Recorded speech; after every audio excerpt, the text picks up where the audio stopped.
and welcome to Understanding Photography with Kim Ayres, episode 83. Tonight we're going to be talking about books. Books are amazing, incredible things. They contain everything from knowledge and experience to dreams and fantasies. So we're going to talk about photographing them in a variety of different ways. Hopefully give you a little bit of inspiration ahead of the fact that I'm going to be setting a book challenge for next week. So stick around for more information about that. Additionally, after I've talked a bit about books, we've got a critique section tonight. So after a few weeks without doing huge amounts on that, I've had 4 people send in images. Ben has sent in this picture of a leaf where he's got a light behind it, but he's created this sort of edging on it, and he's wondering is it possible to kind of get rid of that without going in pixel by pixel to kind of get rid of it. Then we've got Inga has sent in this photo taken in natural daylight, but she was wondering a bit more about use of light and shadow, so we're going to chat a little bit more about that. Viji was getting ahead of the idea of the book challenge. Obviously saw that books were coming up and decided that this was going to be something worth trying out. Has been already trying out some things, but he's run into a couple of things where she's not sure and she's looking for a bit of feedback before she kind of takes it up to the next level. So we're going to chat a little bit about that as well. Yeah, I've got Ben up twice. There was another one which is where is it gone? Okay. Aha, right, no, it's not all is lost. Matt also sent in this image where he didn't quite feel he had the balance right and is again looking for some feedback. So these are the things we're going to be chatting about tonight. Just realised I've left my speakers on behind me. I heard the ping there, which I shouldn't, so I'll just turn that off. Right, okay, so I'll just close those and flip back and... So here we are, live on YouTube. That's what's coming up. I can see that we've already got a few comments in. If you're watching here and you haven't done so yet, say hello, stick your name into the comments. Let me know where you're from, and join in. We've got a friendly bunch in tonight. So let's see who's already here. Oh, Meg, my daughter, has already said hi everyone. Roy said hi all from Yorkshire. Maggie says good evening from Castle Douglas. Jim says hi everybody from Dumfries. Ben says evening all from Edinburgh. Nuria is here saying hi everyone from Exmouth down in the south part of the UK, southwest. Sorry. Brian says hi Kim and all who are watching on a crisp night in Dumfries. Off in the morning to Birkhead and maybe catch the Northern Lights. That would be really cool. Sandra is here saying hi everyone from Birmingham, and Michelle is saying good evening from South Gloucestershire, and Viji is coming in from India, is also saying good evening everyone. This is great. So we've already got several people in, and here we are. So just to let you know, just to remind you, on Wednesday mornings as well, I do a blog, kimayres.blogspot.com. Always worth going and checking that out. If you haven't done so already, make sure you subscribe to YouTube so that you get the notifications of any future podcasts or anything else that I happen to stick up. Oh, Max joined us, says good evening everyone. Sorry I'm late again. Not too late, Mac. You're only a couple of minutes. If you find these podcasts interesting, entertaining, useful, knowledgeable, you would like to support them in some kind of way, then buymeacoffee.com /Kim Ayres is one of the ways you can do that. Not compulsory, but always appreciated. So yeah, here we are then. So books tonight. Books really are incredible things. Scribbles, words, letters, numbers, graphs, drawings, photos of paintings, prints, dreams, knowledge, ideas, fantasies, communication, scribbles onto a piece of paper which we look at and interpret and understand, all bound up into a physical manifestation, something where you can actually hold it and open it and read it. And it's got words and graphs or pictures or anything else. Amazing things. And from a photographer's point of view, they give us options, things to play with. And so, like I say, what I decided I was going to do was I was going to set up for next week, there will be a books photo challenge. So basically, I'm wanting you to photograph books.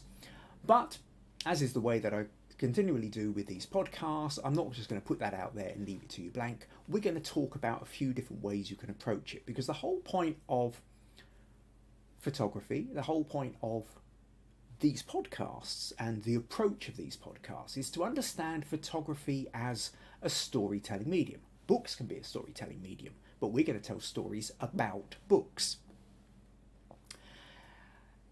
That if you can understand that first and foremost with your photography is what message are you trying to get across? What are you trying to communicate? In a very similar way, with a book, you scribble down words, you stick a picture in, you draw a graph, because what you're trying to do is communicate an idea. You have a thought, a feeling, a piece of knowledge, an experience, and you want to pass that on to somebody else. You want them to get an inkling, an inside feeling, an understanding of what that idea is. Communication is the most powerful tool of all. We do it through talking, but the idea we can do it symbolically through letters is amazing. But we do it also photographically. From the cave paintings, tens of thousands of years ago, through art through the centuries and sculpture, and then photography is a way of communicating an idea, a thought, an experience, something, so that somebody else looking at it gets some kind of sense of that, of what you're trying to express. And that is the foundation of good, interesting photography. What message are we trying to get across? What message do we want the person looking at this image to receive when they look at this message? Then everything else, all the technicals, all the lighting, the composition, the line, the light, the form, the camera settings, your aperture, your ISO, shutter speed, all these things are then there to help you communicate that message. But if you're not clear on the message you're trying to communicate in the first place, doesn't matter how good all the rest of it is, the photo somehow isn't going to work. Now, this idea that I've just kind of encapsulated there is at the core of understanding photography with Kim Ayres. This is really ultimately what I want you to understand. And everything that I've done over the last 83 weeks has been to try and encompass that. I don't always express it in this way, but it is worth expressing this way. But that's the kind of theme that's running through. Now, sometimes we do challenges and it's a technical thing or it's a genre thing or whatever, but ultimately what I want to do, the great thing about saying something like photographing books is pretty much everybody has one to hand. Even the most book empty of houses will even have a magazine or will have a copy of a Bible kicking around somewhere, or some other religious book or something. I think that tends to be almost a minimum. Anybody who's got a camera, most of you lot watching me now, I would imagine has probably got several books. You may well have books on photography as well, or books of inspiration. Some people I know don't deal with fantasy, they only have factual books. Other people I know don't have a factual book in their house, everything is fiction. What I want you to do is think about how you're going to express a photo of a book. What story do you want to tell about a book? Now, in essence, there's a number of different ways we can go about this. Now, I'm suddenly noticing that I've got a little spiral thing running over there, so I'm hoping that I'm not freezing up too much. Okay, what's that saying? Error, YouTube is not receiving enough video to maintain smooth streaming. As such, viewers will experience buffering. I have no idea why that is. Slightly worrying. My little widgets here say that I've got a perfectly good connection. Okay, well, apologies if there's a bit of buffering and stuttering. Hopefully that will smooth itself out. Certainly not a lot I can do about it. Right, okay, so back then to the idea of photographing books. So, first of all, there's the idea then that you could, okay, right, Max saying, sorry, yes you are, and Maggie saying freezing quite a bit. Right, I have no idea why or what is causing that. I can only hope that it kind of eases out a little bit. Okay, Nuria's saying it's all okay now. If I freeze too long for anyone, by the way, this has happened before. Refresh the page. Always worth doing that. Okay, Max says carry on regardless. Was that a film with Sid James? Right, yes, so let's go back then. Oh, Ben says video's a bit jerky, but sounds okay. Okay, well, that's a good start. Right, so let's go back then to this idea of books and how you might set about photographing books. I mean, what you can do is literally photograph a book. Like here's, you know, the spines of books. Now these books are beautifully old books. These are 150-year-old books or something like that, where the leather is just peeling off. You can almost make out that you can just about, on this one, ballads and songs on here, and that probably says ballads and songs as well, but is an even older volume or a more thumbed through volume, leather bound books. And so in this case, what we're talking about is the texture. With a book like this, you can almost smell, you can feel, you can imagine what it's like to kind of rub your thumb over that kind of rough leather with little bits flaking off. So it's a very kind of textural thing. And if you're playing with texture, we talked before a lot about texture, you want to think about the lighting and how the lighting is reflecting and the shadows are falling in order to give that sense of texture that's happening. Or we might decide to come in at another angle. At this point, we're not looking at the spine. We can actually see the pages within. So again, there's a real strong sense of texture with this, but there's also the promise of an anticipation of the fact that you can open this and there will be pages in it. So at a very basic level, you can have a photo of an outside of a book. And if you're going to do that, then you need to think about what angle do I want to do it? What lighting do I want to do? And how is that going to come across? Which book do I think is worth photographing? What would bring out that sense of texture, anticipation, excitement, interest? And would it be of interest to anybody else looking at it? Key aspect to photography.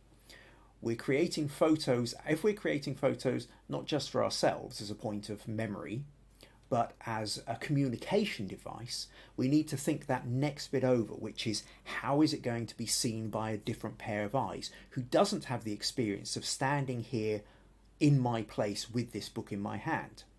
What aspects of this book do I want to portray? So in the case of these books, this is one way of doing it. You could, of course, also open the books, reveal something that happens to be inside the book. Is there a particular passage? Is there a particular quote you want? You know, you might decide that you've got a book here. Did you want to be sort of close up and have a finger pointing at a particular word? So there's that notion of what's in the book. Now, you're never going to be able to put the whole book. We can't see all the pages in one photograph. So at that point, what you're trying to do is hint at something more. You want to give a taste of what these books could be about. And in this case, we've got, you know, these are the same two old books that I showed you just now, the outside of. There's rhyme, and you know, it was called Book of Songs and stuff, and we can see notes and things that have been stuck in, bits of music, beautiful handwriting as well. So there's something, these books are journals, you know, that you really get a sense of, you know, these are handcrafted. These are not big print, you know, long print run things. But these are also then placed on a table. These were taken at Broughton House in Kirkcudbright. And so it's a kind of museum place really, where, you know, there are things laid out, and you can take a look, and so you're tapping into a sense of the past, of the dreams and desires of the person who lived here, and the collection of songs and music that they were trying to get, and the journals that they created, but in a context of this wonderful dining table. And in the window there was a little coffee table and a little setup with a pair of glasses on an old magazine, things like that.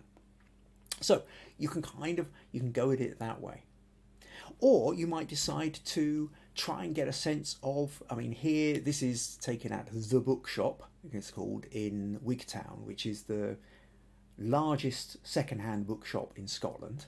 And there are stairways and passageways and rooms upon rooms upon rooms where you can just totally get lost in rows and rows and rows of tens of thousands, possibly hundreds of thousands of books, wherever you go. This is just a quick photo of a stairwell where you can see books piled up over here. You can see old maps on the walls here. You can see all these books just on the stairs here. So there's that notion of taking photos of books, you know, whether it's in a bookshop or in a library or on a shelf. These are also ideas. And again, you want to be thinking, what am I trying to express here with the context of where the book is? So you can use books in that way as well.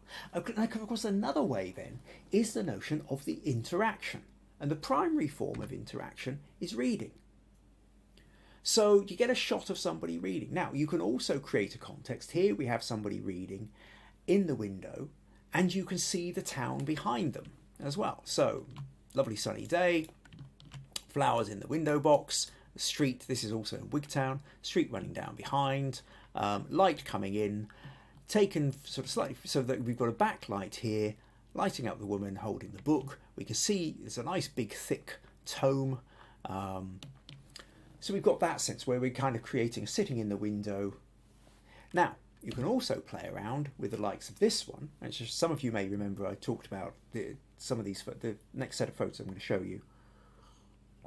I talked about taking these at the Open Book, which is a bookshop you can rent on an Airbnb. You can have a second-hand bookshop for a number of days. And if you ever fancy the idea of running your own second-hand bookshop, you can get to try it out for real.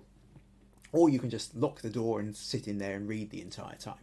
This is Bettina, and the day I went out to do that, she was renting it via Airbnb and agreed to be my model. So we decided I wanted a picture of her sitting in the window. Now actually with this one, what happened was the window light wasn't very strong because there was a building across the road which was stopping the light coming in. So I actually had a separate light sitting in the space in the window to light her up in a softbox. Which was quite fun. Converting it to black and white. I also used a little burst of a smoke machine to kind of give that sort of slightly misty, smoky feel coming down through the window, get the light beams a bit more strongly. So again, so a bit like that previous one where we were in the bookshop. This is now you're surrounded by books, but you've got a person sitting there reading, surrounded by books, by window light, or maybe you have them sitting under a standard lamp. You know, that notion of that interaction again, sitting there contemplating, reading the book. Another one that several of you will have seen before is this one. Now at this point we're starting to get into a kind of, well, this is a composite realm whereby in addition to the original photo, where what I've done is I've placed an off-camera flash inside the book. Just okay, let's give you a quick run through. So there's a three light source here. We've got an off-camera flash inside the book. So when it's triggered, that's what's lighting up her face.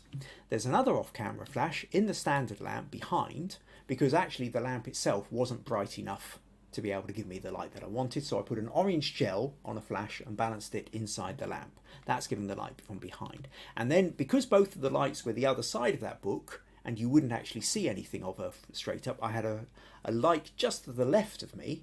I think it was actually sitting on the edge of this shelf over here, sort of back about 2 foot from where the picture is, on a very low power, just to be able to light up her hand and the front of the book and her knees, so that this part wasn't lost in complete silhouette. But then what I also did was I went to the NASA site where they have a whole load of images you can download royalty free of, and so took some images of galaxies and had them emerging out of the book. So, and you've got all these stars and everything, because Helena here, our model, is a astrophotographer, just astro everything really. She's got a big telescope in her back garden. She actually runs her own YouTube channel on all things looking at the stars, and so we wanted to kind of capture that. So at that point then I'm laying a second image into it to sort of add to that idea of communication of story. You can also have that idea of reading to somebody else, that it doesn't just have to be one person. In this case, we've got the guy sitting here with Folk Tales of Bengal, in fact, reading to his daughters. Now, some of you will have seen, I think I used this photo a couple of weeks ago in the Asymmetrical Symmetry podcast.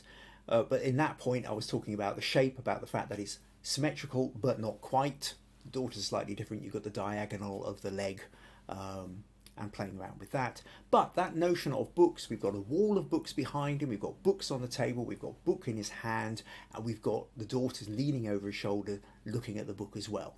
He could be reading to them, they could just be sitting there watching it, reading while he's turning the pages. So there's a big kind of story thing going on in there. You can get close up.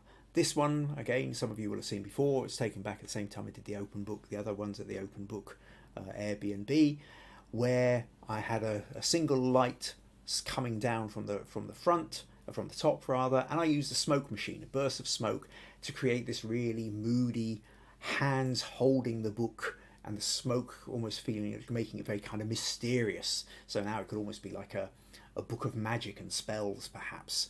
Or, you know, there definitely feels like something otherworldly going on with this.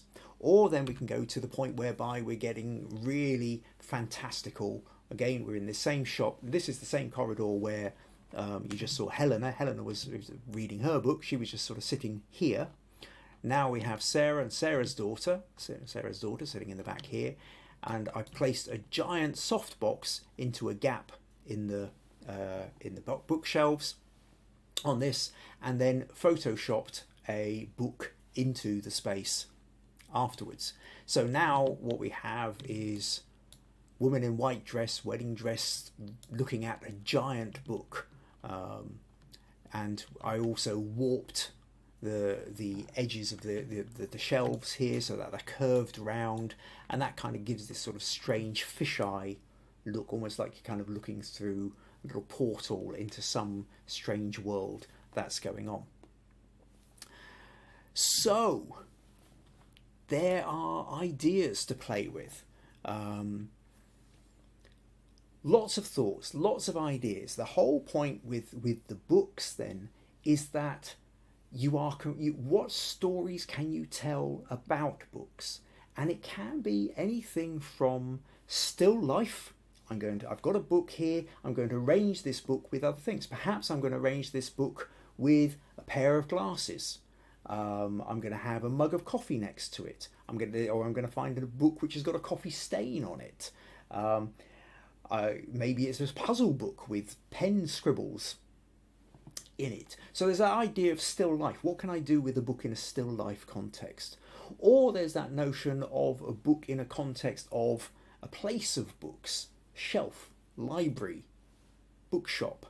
There's that notion of interacting with the book. Now you can go macro, close up, finger pointing to a line of text in a book. Maybe it's a significant line of text, in which case you have to think about what the significance is and what are you trying to convey. Then there's that notion of the interaction whereby you are seeing whole hands holding the book, or somebody sitting there reading a book, or somebody passing a book to somebody else, or reading the book to somebody else. And then you can go into the whole world of fantasy whereby you've got giant books and little people, or, there's all sorts of possibilities with this. And so I'm really excited to see what you're going to come up with. Have a go at this. If you really feel stuck for ideas, at the very least, have a go at doing some kind of still life with a book. And in which case, think about the still life. Maybe go back to previous episodes, find the episode I did all about still life, and where I talk about light and shadow and that kind of thing. But it should test you. I want to push you along this notion of thinking about creating an interesting composition and an interesting story, and think about your lighting, your lines, leading lines, your settings, and really go for it. Have fun, because I think if you do this, this is trying to put all your skills into practice. So that's the challenge. The challenge next week then is the book photo challenge. I will write a bit about this on the blog, kimayres.blogspot.com. For tomorrow morning, you'll be able to go along and take a look at that to give yourself some reminders, and I'll stick up an event page in Facebook for those who are on Facebook as well. Right, I can see we've got plenty more comments have come in. Where do we go? We got the absolutely fine now. Jim said it was okay now. Max says now you put the money in the meter, it's fine. Okay, so a couple of comments there saying Viji says it looks precious. Michelle says these look so precious and priceless, and Viji says amazing photograph, always loved it, looks like a fairy tale. Not totally sure which one you were referring to there, but I guess that's a couple of options on that one. Okay, so I hope that you found that a little bit inspiring, a little bit interesting, and that it kind of makes you feel great. What could I do? Post your images into the Understanding Photography with Kim Ayres Facebook group by the weekend, Monday the latest. If you don't do Facebook, email them to me, kim@kimayres.co.uk. Helga says good evening. I forgot to check in. Welcome. You've just missed the entire bit where I was talking about the book challenge for next week. So anyway, you can go back and check that. I will hopefully give you some inspiration on interesting ways to photograph books. So that's kind of where we're at there. Again, just a wee reminder, if you find these podcasts interesting, useful, you feel they're helping you grow with your photography, then, by all means, please support by buymeacoffee.com/Kim Ayres. Right. Okay. No, Helga says, no, got it. Right. Cool. Okay. So let's move on now to the critique section. So there won't be one next week because it will be a challenge, but there probably will be the week after. The point of the critique section is it's a place for you to stick your photos in and get direct feedback on them. With the challenges, I can give you a little bit of feedback, but primarily the challenges are about having a go at something, putting it in, showing other people what you're doing, and hopefully everybody's inspiring everybody else to think, oh, that looks like a fun idea, I'll give that one a go myself. The critique is to answer specific questions. If you've got a particular photo where you're struggling, it might be with the camera settings, it might be with lighting, it might be with the editing processes, it might be just with the concept itself, then send them to, put them in the Facebook group, Understanding Photography with Kim Ayres, or email them to me, and I will then do my best to give you some reasonable feedback and help you get past your sticking point. So here we are now, critique section. So first one I'm going to talk about, let's see, is Ben. Ben sent in this image of a leaf, and what he said was, do you give technical advice as well as critique? Well, I certainly do my best to, Ben. says this is a picture I didn't use for the asymmetric symmetry challenge, because I remember you did put in a different leaf for that one. The backlighting has produced a rather harsh rim lighting effect. So if we zoom in here, what we can see is we've got this like little white edge running around the edge, and this is because what's happened is Ben has lit this from behind. So Ben goes on and says, it looks to me as if I've rather clumsily cut and pasted the leaf from somewhere else. The worst bit is the right edge of the leaf. I can't work out how to fix it in Photoshop without affecting the rest of the picture. I haven't the patience to fix it manually, pixel by pixel. Is there anything that can be easily done in Photoshop? And how might I have changed the backlight to create less harsh an effect? I used a small spot lamp because that's all I had. Okay, so a couple of things here then, Ben. One is kind of, well, they're both sort of technical. One's a little bit more conceptual. So conceptually then, I suppose, part of the problem that you've got, well, one of the key aspects of a backlight is, or one of the key effects of a backlight is it creates a separation from the background. Now, very often we use that quite deliberately. So if you're taking a photograph of just a portrait and all the lights from the front, the shadow kind of falls behind, they kind of merge into the background a little bit. Whereas if you have a light that comes from behind, it creates like and you've got like an edge light on it, perhaps catching the edge of their hair at the back of their head, then it creates a deliberate separation between the background. And so in portraiture, you quite often look for use of a backlight. Certainly if you've got a studio set up, it's a good one to use to create that separation. So the fact that you're using a backlight is immediately going to separate it from the background, no matter what background you have. The next thing that you've got is the fact that you are using a black background or a dark background. So almost regardless, it's already going to look like it's kind of cut out and pasted on. Whatever we do to that background is going to have that effect. So yeah, unless you are going to have a lit up background, in which case what you are doing is you are creating a photo where the background is an important additional aspect to the photo of the leaf. Maybe you've got the leaf in the foreground, maybe you've got trees in the background, or maybe you've got other leaves in the background, or maybe you have some kind of pattern or something which is reflecting in this. Whatever it is, the fact that you've gone for a plain background means that it's always maybe going to have a certain level of cut out and paste. However, the bit that you're talking about, because there's a white edge around it, which is created by the light hitting the edge of the leaf, does accentuate that. So is there a quick and easy way of doing it rather than going in pixel by pixel? And pretty much yes. So what I'll do here is just open this in Photoshop. And what I want to do now is basically, if you were watching last week's Halloween special, there was a bit where Innes put in a picture of a zombie nun, I think it was, but it was very obviously cut out from the background because there was like a white line clicking around it.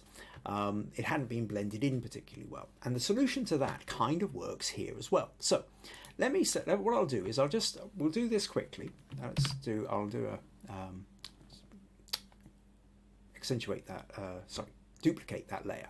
So what I will do now is I'll do a quick selection of the leaf.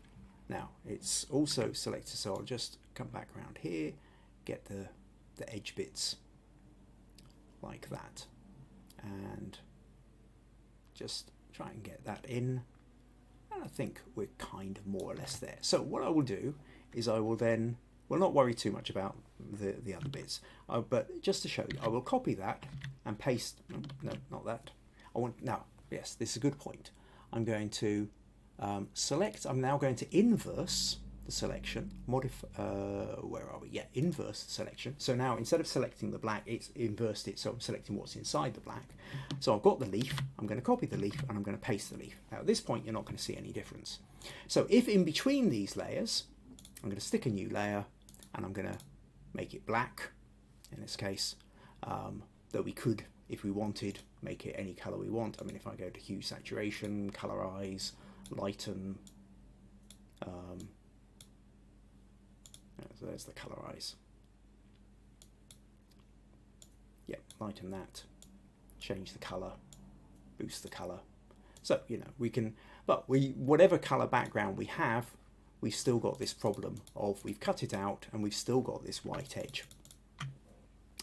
So, if what we do then, let's go with history, I'll just go back to this quick selection here, and then to the inverse. So now we've done whichever way round, whether you selected the outside and inversed it or you just selected the inside. What we do now is we go to the selection, we modify, and in this case we contract. So I'm going to contract, so it's got the selection, and contracting it is just going to make it smaller. And I can pick the number of pixels I want. I could have it at 1 pixel, I could have it at 300 pixels, whatever I want to do. Now, obviously, if I take 300 pixels out of this, there's hardly going to be, well, let's just show you. I contract that by 3 pixels, and we can, and then cut and paste, and you can see there's hardly any of it there. So you have to kind of pick your, work it out. So what I'm going to do, but if I go to select, modify, contract, and I'm going to contract it by, say, 3 pixels in this case, which I think is probably about what we've got. Now I copy that and paste it, and now let's shove in a bit in between. Now when we go here, we've actually lost most of it. Looks like there's still a little bit left in 1 or 2 places, so perhaps maybe if we contracted by 4 pixels or 5 pixels max, I don't think we want to go beyond 5 pixels, we would pretty much then have got, because we can see even at 3 pixels we got rid of the vast majority of it. So that's really, so let's go back to select inverse, let's go select, modify, contract. Okay, let's do 5 pixels then. Copy that and paste it, put a layer in between so we can see whether it has worked, and there we go. There we go, completely done. Again, maybe there's just 1 or 2 tiny little spots, but at that point you probably don't mind going in and individually getting rid of 1 or 2 of them. In fact, it's just yeah, well, okay, eraser, that's what I want on that one. Yeah, there we go, just get rid of a couple of little white dots. So you can do that, but that in essence, Ben, hopefully that answers your question. You can do it by selecting, cutting out, and then because if you've just got a plain background, you can cut it out and then insert a new plain background. It still looks like it's against a plain background, but like I say though, you're always going to have a certain thing whereby if you've got a plain background, it could have looked like it was kind of cut out and pasted anyway. But at least this way you don't have to worry about the white line around it. So I hope that helps, Ben. Hope that gives you some insights and ideas. Not that one.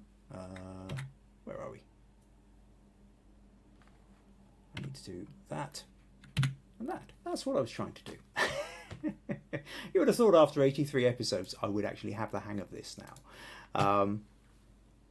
Right, okay. So where are we? Oh, Rosemary says, yippee, finally able to make it. Sorry to be late. I was able to sneak a bit of a listen to the beginning of the podcast in the car, but missed the bits later on, so we'll catch up on YouTube. Cool. Excellent. I'm glad you could make it, Rosemary. Meg says, I really like the colour of the leaf because it's very colourful and reminds me of autumn. It is a beautiful leaf, that's true. Okay, Ben says, brilliant, Kim, very interesting conceptually as well as technically. Excellent, good. Glad that worked. Cool. Okay, let's move on to the next one. So Viji. So Viji next. Now Viji sent me in. She sent me 3 pictures, and says I was trying to take some photos for the book challenge. I've been exploring a bit, so I took closer ones, distant ones, portrait ones, landscape ones, looking for a bit of guidance with positioning on whether the background should be hazy or should be visible. Does the rule of thirds work better, or centering? Here one is inclined more towards a cool look, or a black and white look, or a slightly warmer look with a gold tinge. So let's just show you she sent me 3 photos, and each of them is slightly different. Now she's gone for the same look with all of them. Each of the pictures is, we've got this curve over of the page. So what Viji's interpretation of the book here is to take the book and actually create a new shape out of the book. So in this case, we've got a kind of colour one that's very sort of squarish or slightly portrait in format. Then if we go here, it's now landscape and it's kind of rule of thirds. This one is landscape, it's centered, but it's gone into black and white. So which is the right one? And of course, the answer is going to be the right one is whichever one most appeals to you, Viji. Now, but within that, I think there are a couple of guidelines. Initially, I have to say the one that hits me first and foremost is this one, the black and white one.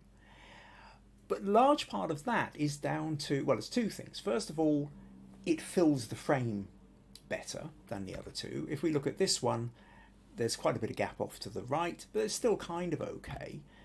This one, there's a lot of gap at the top, which isn't really giving us anything. It just disappears into the shadow at the top here. And it kind of feels really quite tight in. It feels kind of, this is where I kind of want to say, give it room to breathe. This one, you've given it plenty of room to breathe on the right. It feels kind of squished up to the left. There's also quite a big kind of gap here between, but this one, like I say, at first glance, the other thing about this one is it is brighter. It's brighter and more contrasting. These two are quite a bit darker, not seen so well. So you would need to, in the editing process, you would need to brighten them up. You have brightened them up in this. So I think, and this kind of comes back to that. This is using that same kind of asymmetrical symmetry, or symmetry but not quite technique that we were talking about a couple of weeks ago. So that's kind of interesting. What I think you need to work on here though as well, Viji, is the idea of okay, so it's an interesting shape, but what do you want to do with it? You know, that is there, because we can partially see through it, or we can see through it through one loop. The background, then we can see other books. Now the other books are showing us that, okay, so this is a book and there's a bookshelf. The thing is, we already know this is a book. I think it would be quite interesting if you were to sort of do something like this, to say, well, what else could I have behind it? Could I actually have some other interesting kind of object or scene or hint of something that is going on the other side of the book that kind of adds to the story of it? Now, I'm making things up purely off the top of my head. For example, if you had, like, through the back, you could see a kitchen scene, you could see saucepans, you could see something being cooked or chopped or prepared, then perhaps this could be, you would assume that this was a cookery book, which is shaped up, but there's something else going on in the background. Or maybe somebody is painting or drawing, and perhaps this is, you know, or maybe somebody is sculpting. Maybe you've got this distant person slightly out of focus or whatever, who looks like they have a book and they're in the process of folding pages over. In which case you're kind of using a folded over pages to look at somebody who's curving and folding pages over. I think it's that kind of thing. So this, I will say that something like this, being strong geometrical central form, will probably do quite well in the online photo sites, the photo voting sites like PhotoCrowd and Guru Shots and what have you, where people are skimming through images quite quickly. And this, if you've got a thing that's if you've got a competition that says books or pages, something like this is instantly recognizable, strong visual, will probably grab the attention. I think if you're wanting to do a photo which is going to hold the attention for longer than the few seconds it takes, the couple of seconds it takes to just sort of click and swipe onto the next image, start thinking about what else you could add to this. What other aspects you can add? You know, so like I say, is there something that you would maybe have in the foreground? Is there something that you would see through the curves? Would there be something sitting next to it in more of a kind of still life kind of thing? How else could you play with the story? And I think that's kind of where you want to go. The black and white in this case works really strongly, but I think if you took this one and did the same thing, I think the potential for the colour works really nicely here too. Now, its gain is quite dark. I would like to lighten it a bit. Actually, let me just open that with Photoshop a sec, because I do want to just brighten it a little bit. And all I'm going to do is just take the levels, and if we look at the histogram over here, it's very dark. So I need to take this bit here and I drag this up to here, and instantly we can see it much more clearly.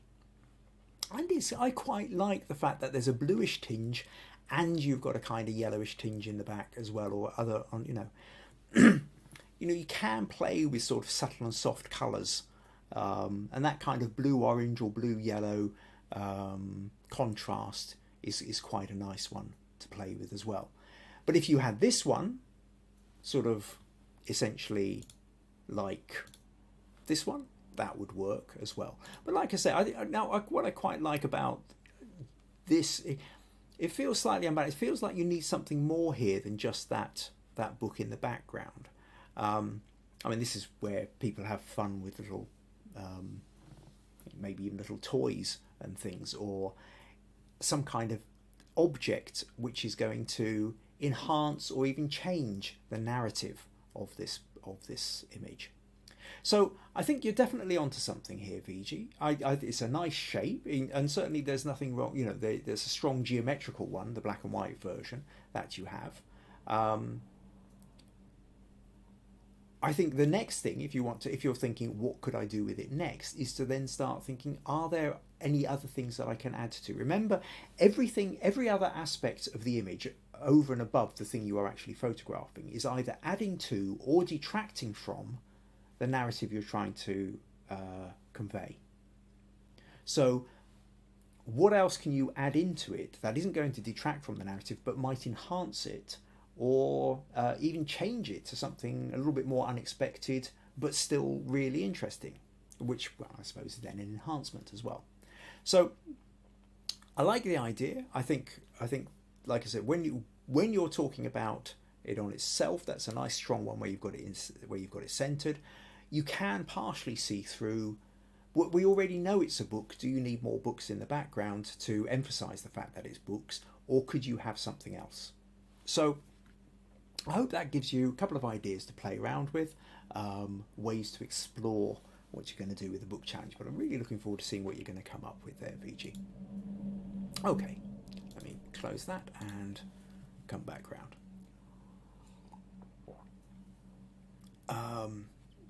Roy says, very nice black and white Viji, and Helga says, with some tweaks, it could show a love for books. Cool. Okay, so what we're going to do now then is we're going to move on to Matt.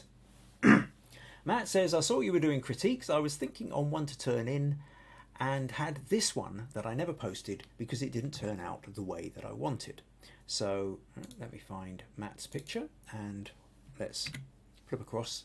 This is Matt's picture. He says, I had another one from a different angle which had more rocks that turned out better, but I was still wanting to work on this a bit. What do you think? Should I just scrap it? I feel I could do something with the colour in the editing, maybe blur filter. It's slightly weighty on one side. Maybe a post edit would help it, like a vignette, colour toning. You know. So, in essence, what we've got here, Matt's created this picture, and it looks like there's a little bit of slow shutter speed. The water's quite smooth, getting a little bit slightly misty. Lovely light in the sky. Looks like either it's an early morning or it's a late evening. Just got the kind of golden light hitting the treetops, reflecting in little places. I think he's probably enhanced the yellow in the leaves and that stripe of rocks. And the initial feeling is, yeah, it's quite a pleasant photo, this. But he's feeling that there's something not quite right and struggling to work out where that might be. And my feeling with this, Matt, I think the primary thing here is, and this is like if Russ is watching or listening in or listens in later, he might remember me talking about this, even though he disagreed with me at the time on his photo. I think it was Russ. What I want to talk about here is the fact that what we've got is we've got two subjects and they are essentially too far apart in the image. So what we've got here is in the foreground, we've got these rocks, wonderful shapes, beautiful curves, texture, shadows. Love the shadows and the way the light is falling on these. So that in itself is kind of one photo. And if you kind of cropped it something like that, you've pretty much got a photo here in its own right. You maybe want something else in there which would be quite nice just to kind of enhance it, but that's not a bad photo in its own right. On the other hand, so where are we? Where are we? Should be zooming in. There we go. We've also got a kind of second photo here, up in the top here. It is slightly obscured by my picture sitting up in the top right corner, but you get the sense. And this again is almost a photo in its own right. And at this point, you maybe want a little bit more of the trees. I think, yeah, sort of bring something down there. So we take the horizon on the line of thirds, something, maybe pull that out a bit, and you've got an interesting little kind of coastline picture here. So what we've got is we've got kind of two pictures, we've got two subjects, and what separates them is this great big chunk of water in between. Now, the chunk of water is also quite interesting because it's got these kind of colours, shadows and reflections. But the problem is in terms of somebody looking at this, and certainly if they're looking at it on, say, one of these competition voting sites where people are going through images at high speed, if you're not sure where to look, you straight away, you kind of lose the attention. Some people might look at, so you're looking up here, and then you've got to jump quite a bit to look at the bottom bit. And I think really part of the problem is it's just the gap's too big. Your eye has got to leap too far from one subject to the next. In essence, I think what you need to do is essentially lose the middle. So if I just open this in Photoshop, and I'll hopefully show you what I mean. Just close that one from Viji. So here's the picture. Now, if what I was to do was, let's say we take the top part here, copy that, paste it, and then bring it down closer so that it's starting to meet the bottom half. Now, at that point, we then go to the crop, bring that crop tool down like that, and then just so that we can I'll put a mask on, so to get rid of this line, just gently kind of put that bit of water back in, something like that. Not absolutely perfect, but you get the general gist. Let's do a 50% here, not that. Swap that to white and just gently kind of smooth, blend that a little bit in, like that.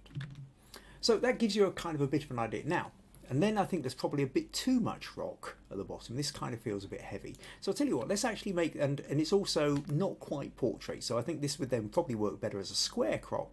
So if I bring that up to, let's say we've got 13, yeah, 13, 31, there we go. That's a square crop. Possibly then pull it in just a little bit more, and so we can, yeah, something like that. So we're kind of getting to using the thirds a little bit more, and then we have something like this. And I think at this point it becomes it kind of feels like there's we've got the interesting rocks, we've got that. It just feels like it kind of works a little bit more together in a way. It might still ideally benefit from another little subject. If you had somebody standing here with a fishing rod or throwing stones into the water, or you had a seal coming out or something, some kind of, I think, a subject to give the whole place a context, I think that would work. But certainly for my money, and you might disagree, but I feel that something like this works better, where if you're creating your two subjects, which is the landscape and the bit jutting out at the top, and these wonderful shaped rocks in the foreground, you need them closer together so that they feel like they work together. Whereas, if we go back to the original, now you can see that these just, to me, just they feel too far apart. Come into here, and I think it just kind of sits and feels a bit better. So that's really my suggestion, Matt. Play with it if you want. You might disagree, or it might hopefully give you some ideas as to what you're doing. And I think, but it is one of these things, and I think it's worth all of us, for everybody who's doing photography, is to understand that if the eye has to leap from one part of the photo to another, and there isn't an easy guidance, sometimes you can slide the eye from one part of the photo to another through the use of leading lines. So you have one subject on one corner, but there's a line, somebody's pointing, there's a branch, there's, I don't know, a piece of wood, there's a bit of wall, there's a marking, there's something which then is acting almost like a finger pointing, and your eye naturally goes from the first subject and flows through to the second subject. Then that works. And then kind of in this one, we've got this sort of this gap in the rocks here, and it draws our eye up to this bit going on here. But when we go back to the original, I think that gap, though it does kind of line up with the shadow a bit, I think it feels it's too far away. So that's my thoughts on that, Matt. I hope you found that one useful. Okay, let's take a little look. Okay, Viji says, thank you all. I'm getting the ideas flowing in now. Thank you, Kim. Good. I'm glad that's good. Okay, Viji says you'd also like to see a landscape version of this particular photo that Matt had put in. Rosemary says that the landscape certainly calls up a sense of calm, beautiful soft colours, mist, the foreground rocks are harsher, maybe a bit of a disconnect. Yeah, that was probably put up before I was talking about. But I think they can work if you just don't have as big a gap between them. Okay, excellent. Right, so, excuse me. Let's move on to the last image. Now, this one is Inga. Now, Inga did warn me that she wasn't actually going to make it here till 8:30. So I did decide I would leave it to the end, but I did also warn her that we didn't have that many people putting in tonight, so I might well end up starting before she turned up. So, so I'm not, let's just straightforwardly go for it. Inga will need to watch on catch up afterwards. So, here we go. Here's Inga's picture, and Inga says, I'm looking for some feedback on this portrait. I made a low-key photo shoot with my daughter with only natural light from the window. After a while, we started to chat and laugh. I tried to make her forget about my camera using the flip screen on my camera. I like her happy, natural smile, but not sure of how to edit the photo in the best way regarding light and shadows. Okay, so you're using natural light. I mean, one of the things I'm aware of when I look at this is I zoom in a bit and it's fairly noisy. Now, I don't know what the original was like, but certainly there's a certain amount of noise here, which means that whilst you're using natural light, that means there's not quite enough light, so your camera is kind of working overtime a little bit. In order to try and make up for the fact that it's a fairly low light, the camera will be boosting the ISO settings. That allows you to shoot in a lower light so that she's not blurred from laughing, so you can have the shutter speed up, but it's offset by the fact that there's more noise involved. Shooting portraits is one of these multiple things. There's a lot of different things that go on when you're shooting a portrait. It's not like still life, where you don't have to worry about the emotions of the person. As you've kind of said or hinted at in what you were writing, you had to get to a point whereby you almost had to sort of stop pointing the camera at her. You flipped the screen out so you could see her, but you could probably still keep a bit of eye contact with her. And because the moment somebody's pointing the camera directly at you, most of us freeze up, and we end up, or if we smile, it's quite an unnatural smile. It's a wary smile. It's a smile kind of like I'm not completely comfortable. And of course that comes across. So if you're trying to relax someone, maybe you're making them laugh, but you're still pointing the camera at them, it's quite tricky. So part of portraiture is not only about knowing how to do the technicals, it's also about knowing how to relax people. And that's something that can take a lot of time and energy. I've talked before about the fact that very often when I'm doing portrait sessions with people, I would like to spend a couple of hours with them in order to really relax them if I get the opportunity. And it's not uncommon at all that when I go around to somebody's place or we set up that in the first hour we're sitting having coffee and chatting, and the camera never even comes out of the bag till I've been there for at least an hour. And that, because the chat, the getting them used to me, the relaxing with me, is part of the process. Now, slightly different with your daughter. Hopefully you've already broken that barrier. But it's just to try and point out the fact that you develop techniques to try and relax people in front of the camera. Now, but then we've got other things that are going on. One is the notion of the background. The background here, you've got the door, you've got these strong stripes coming down the back, and I think that kind of a bit distracting as well. Either plainer background, or you have a bigger distance to the background, and you then have a shallow depth of focus, a wide aperture, so that the background becomes blurred out a little bit more. That's another way to deal with the background. The other bit is the notion of the light. Now, if we look into the eyes here, we can see the catch lights. We've got, looks like we've got window light behind. Now the window, those are kind of, now I'm not sure, I'm guessing that really you've probably more or less got your back to the light, and so the light is mainly, it's a fairly even spread of light. So you've essentially got the main light is coming straight onto her face, and that in a way is the most uninteresting of lights. I think that you can have more interesting light actually if you have her side on to the window. Then you can create an interesting sense of shadows. So what I want to show you here is it's one of these that those who've who've been watching these from the beginning would have seen me use a couple of times. I'm going to I did about a year ago, I think it was. I just very quickly, this is just a very quick set of selfies where what I did was, let me show you.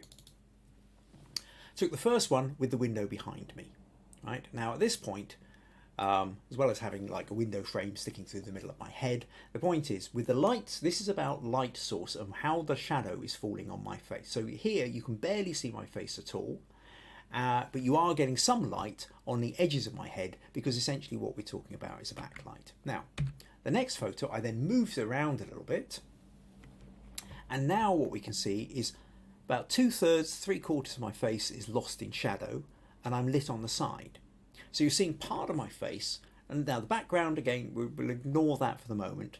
Really what I'm wanting to talk about here is the way the light falls on the face. And I think that becomes, we're sort of now into the point of recognisable face, but a lot of it's still lost in shadow, but it's kind of moody and interesting. I move around a little bit further, and we're now kind of just past the sort of 50-50. I mean, although I'm exactly 90 degrees to the window, the fact is there's quite a chunk of the window in front of me, so the light is kind of falling more at a kind of 45-degree angle. So most of the light, so the whole of the right side of my face is lit up, most of my forehead, and it's just starting to kind of maybe glimpse across the edge. So we're getting a little bit of my eye into the light, not fully, but enough. So there's more of my face coming on there. Now that's a really kind of interesting shadow sense.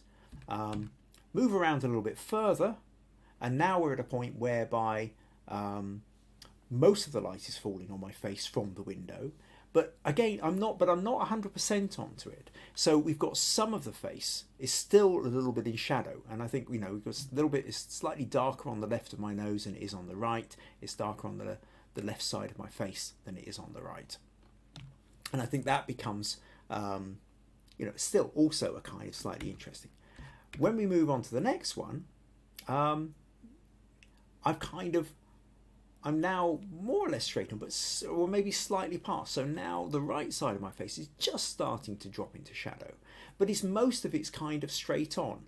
And I would say this is probably, of all of them, possibly one of the less interesting ones. When we move on to the next one, now we come back to the point whereby the other side of my face is starting to drop into shadow. And I think that creates a kind of interesting sense of mystery and narrative and what have you. We move around again, more of my face has dropped into shadow again, and we come back round. We've now just got a small bit of edge lighting, and then finally back round to the point whereby all the light is behind me. So the point with this is that the angle you have the light coming at can dramatically change the mood and feel of a portrait. So if I just run back through these, each one, while they're all recognisably me, has a different mood and feel to it. So really, Inga, that's kind of what I wanted to talk about with your picture here.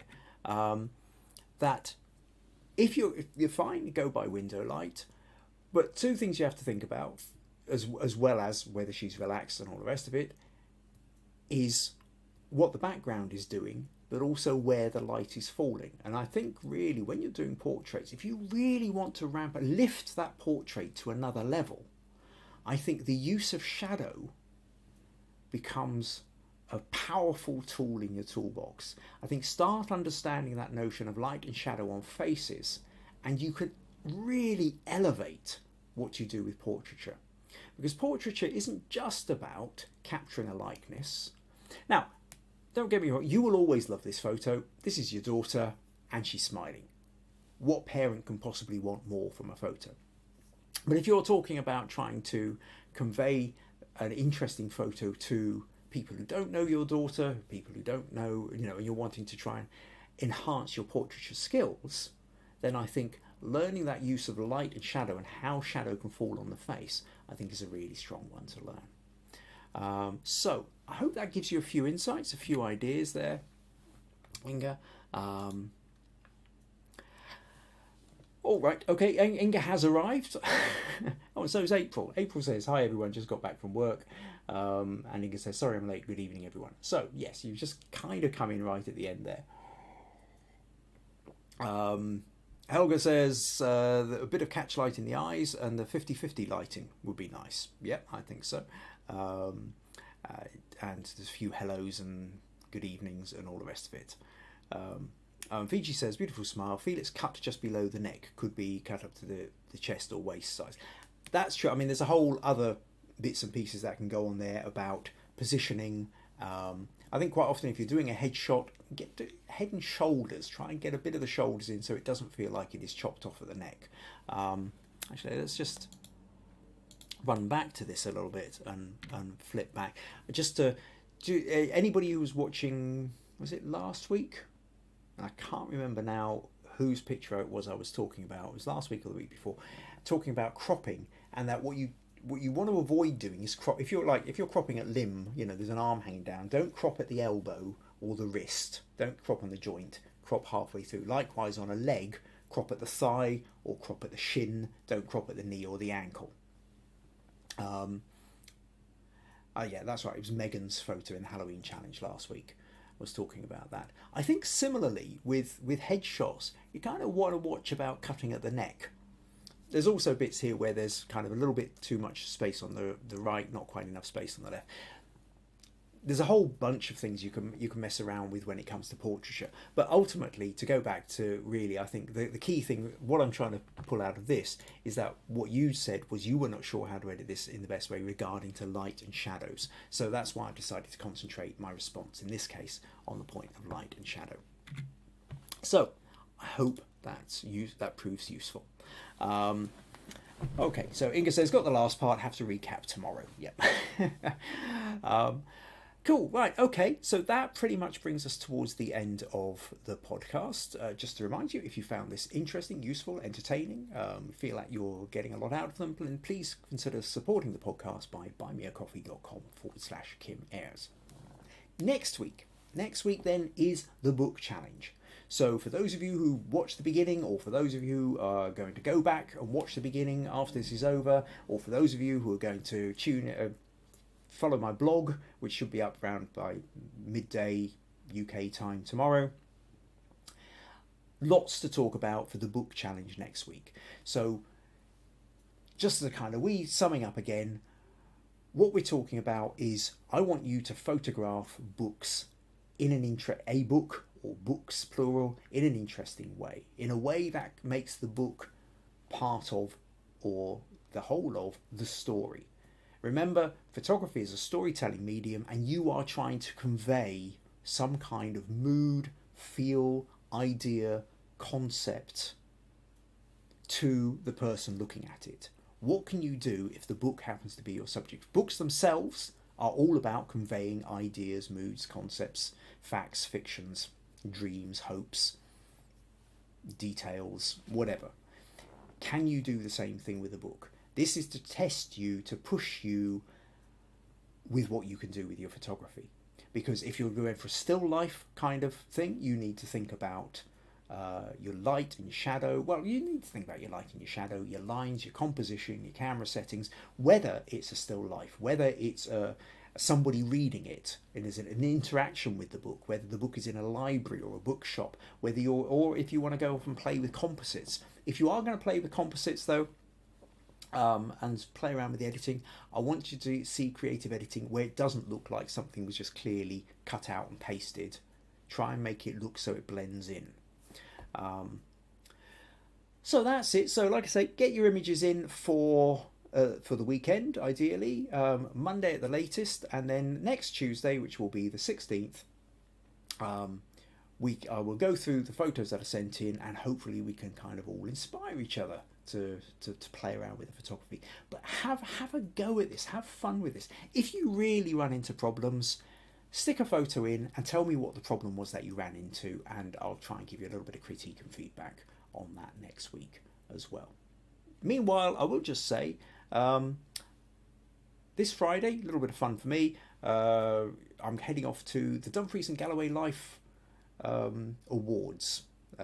So I've been nominated for Visual Artist Maker of the Year, and I'm up against two other people. It's not just false modesty. I genuinely don't expect to win, seeing who the other two that I'm up against. But it's a free meal out. Could be fun. I'll probably end up blogging about it at some point as well. So yeah. But anyway, you can wish me luck. Fingers crossed for the awards dinner on Friday. Who knows? Maybe I will win. Right. Okay. So that's me. I think. That's pretty much it. Hope you all have a good weekend. Really look forward to seeing what images you come up with next week. And enjoy yourselves. Take care. Bye-bye.